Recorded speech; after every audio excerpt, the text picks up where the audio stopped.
Hi hello families. இன்றைக்கி பார்த்தோன்னா Friday. So நான் எங்கே போயிருந்தோம் அப்படின்னு பார்த்தோன்னா சந்தைக்கு தான் போயிருந்தோம். எங்கள் ஊரில் பார்த்தோன்னா எப்போவுமே வாரம் வாரம் வந்து வெள்ளி சந்தை தான். இது வந்து கொளத்தூரில் எங்கள் வீட்டுக்கு ஒரு 1 கிலோமீட்டர்லேயே இருக்குது. எங்கே பார்த்தோன்னா ஆஃபீஸ் முடிச்சுட்டு அப்படியே வந்து ஈவினிங் போயிடலாம் அப்படின்னு சொல்லிட்டு அப்படியே வந்துட்டோம். இங்கே காய்கறி எல்லாமே சூப்பராக இருக்கும், ரொம்பவே ஃப்ரெஷ்ஷாக இருக்கும், பார்த்தாவே உங்களுக்கு தெரியும். நான் பார்த்தோன்னா தக்காளி, கீரை, கத்திரிக்காய் இதெல்லாமே வாங்கிட்டு இருந்தேன். இங்கே ஈவினிங் டைமில் 6 மணிக்கு மேலே போனோம் அப்படின்னா என்ன ஒரு பெனிஃபிட் அப்படின்னு பார்த்தோன்னா காய்கறிலாம் தனித்தனியாக வந்து கூறு கட்டி விற்பாங்க. ஒரு கூறு வந்து 10 ரூபா 20 ரூபா இந்த மாதிரி வந்து விற்பாங்க.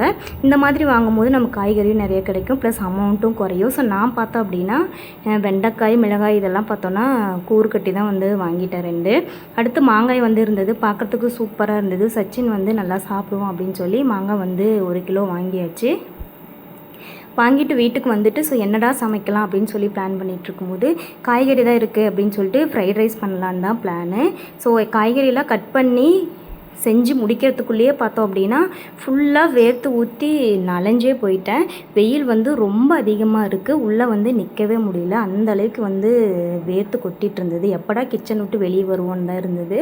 சச்சின் பார்த்தோம் அப்படின்னா எக்கு இந்த மாதிரி மசாலாலாம் போட்டு தோசைக்கல்ல போட்டு கொடுத்தா சாப்பிடுவான், கேட்டுகிட்டே இருந்தான். ஸோ அதனால் பார்த்தோன்னா எக்கு வந்து தனியாக நான் தோசைக்கல்ல மசாலா போட்டு ரெடி பண்ணிட்டேன். ஒரு வழியாக ஃப்ரைட் ரைஸ் பண்ணி எல்லோரும் சாப்பிட்டு முடிச்சாச்சு. ஸோ சாப்பிட்டு முடிச்சுட்டு பார்த்தோம் அப்படின்னா காய்கறிலாம் அரேஞ்ச் பண்ணிடலாம் அப்படின்னு சொல்லிட்டு அது தனியாக வந்து ஒர்க் பண்ணி வச்சுருந்தேன். ஃபஸ்ட்டு தக்காளி இதெல்லாம் வந்து எடுத்து வச்சுட்டு பீன்ஸு, கேரட்டு, கத்திரிக்காய், வெண்டைக்காய் இதெல்லாம் பார்த்தோன்னா தனித்தனியாக வாஷ் பண்ணி இந்த ட்ரேயில் வந்து அடுக்கிட்டு ஒரு வழியாக வந்து ஃப்ரிட்ஜில் கொண்டு போய் ஸ்டோர் பண்ணியாச்சு. இதில் வைக்கும்போது காய்கறிலாம் வந்து எப்படியும் வந்து ஒரு 10 டேஸ்க்கு வந்து சூப்பராக அப்படியே ஃப்ரெஷ்ஷாகவே இருக்கும். இந்த ஃப்ரைடே இப்படி தான் போச்சு. தேங்க்யூ.